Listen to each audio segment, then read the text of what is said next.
Hello there, my name is Gary Sims and this is Gary Explains. Now Samsung has just announced its latest flash storage solutions for smartphones, and it's based on UFS 4.0. So that means greater speed, better power efficiency and smaller physical package for the chip that contains the flash storage. So I thought in this video we'd look at what is UFS and then specifically look at this UFS 4.0 solution that has been announced by Samsung. So if you want to find out more, please let me explain. So UFS stands for Universal Flash Storage. It's been around for several years, and every so often we get an update to the specification which provides greater speed and greater power efficiency and so on. Now when you have a flash chip, not only do you have the actual chip that is able to store those ones and zeros and have them erased and stored again according to flash technology, we actually have also a controller that sits in front of that. Now that controller has two main jobs. First of all, it has to be able to speak the UFS protocol, and we'll talk more about that in a moment, so that you can talk to the processor on the chip and the processor can access the internal storage. But it also acts as a flash management chip, a flash controller, so it's dealing with things like error correction, and it's dealing with wear leveling, and it's dealing with bad blocks. And so basically when a command comes over the UFS, the controller knows where it wants to put things, where would be the best place to put it in terms of performance, in terms of wear and so on, and that's what that controller chip does. Now obviously with a new specification like UFS 4.0, there needs to be a new controller. So when we talk about this new controller that and flash that Samsung have made, we've got to remember there's also some computing logic in there that actually make these things happen at the physical level. Now talking of the physical level, UFS connects physically from the processor to the flash chip itself using a M-PHY physical layer connection. Now M-PHY are the people that give us things like the CSI2, that's the serial interface for cameras that you get, for example, on the Raspberry Pi. In fact, it was started by ARM and Nokia and Texas Instruments and ST, and then a few others joined later on, really to standardize the kind of interfaces we need between flash memory and processors and cameras and all that kind of stuff at a physical level, right down at the the wire level. That's how it's defined. Now above that, it actually uses a twisted pair setup using differential signaling. Now what is differential signaling? Well, if you think about a normal signal, it kind of goes up to 5 volts. Let's just say if you're doing a Raspberry Pi or something like that, down to 0 is 0 volts, up to 5 volts. You kind of get this square wave. There may be some lead up time to it. And basically you can change the voltage on that. When it's a high voltage, it's a 1. When it's a low voltage, it's a 0.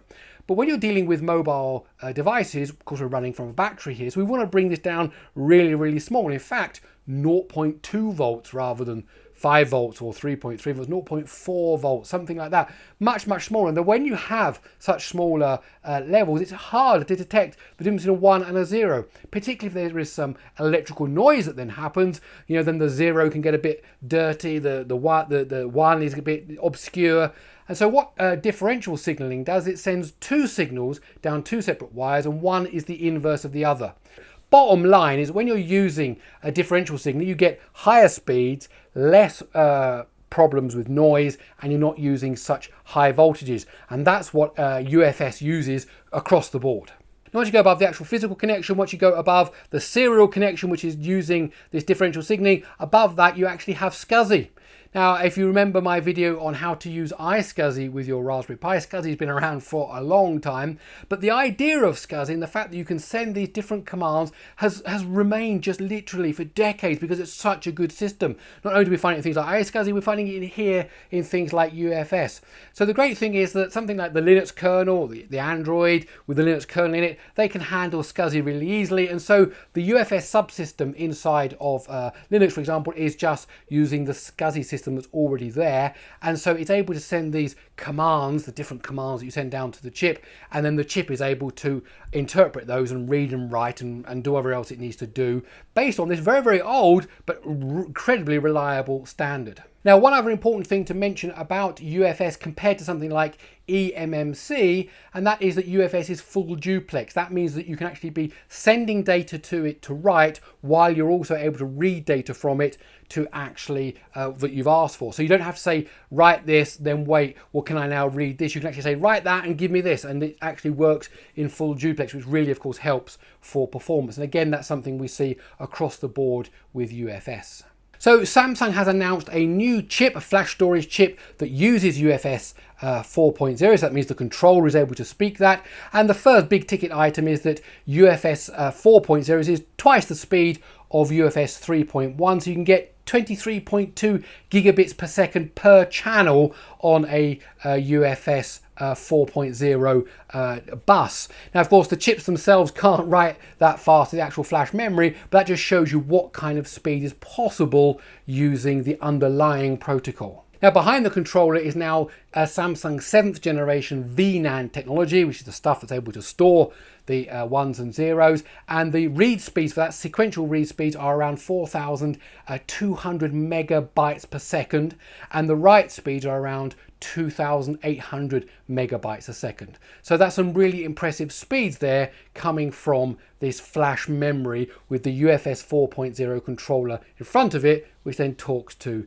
the processor into your smartphone. Now, Samsung are saying that their new UFS 4.0 solution is 46% more power efficient than its previous UFS 3.1 solution, and they're saying that 6 megabytes a second read speed uses just 1 milliamp. So it's faster, it's more power efficient, and it's very, very tiny little bit smaller, about half a millimeter according to my calculations. But in that tiny little package that you get, you actually can now get up to 1 terabyte of storage in just one chip. So you get one chip with a controller, a smaller package than previously before, more power efficient, greater performance, and Samsung are saying it will start making these during Q3 of this year, which means if you do the maths, we're looking at seeing it in the leading phones or smartphones for 2023, ramping up production during this year, and then they'll be on the shelves for us to buy next year. So when we're looking at the next Samsung Galaxy, when we're looking at the other big name chips, OnePlus or whatever, it will be interesting to see if they support UFS 4.0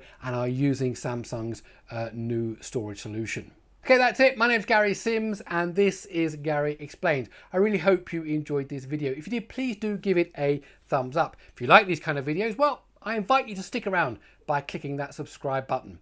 Also, don't forget you can follow me on Twitter at Gary Explains, and I also have a monthly newsletter. Go over to garyexplains.com, type in your email address. You won't get any spam, but you will get that newsletter. Okay, that's it. I'll see you in the next one.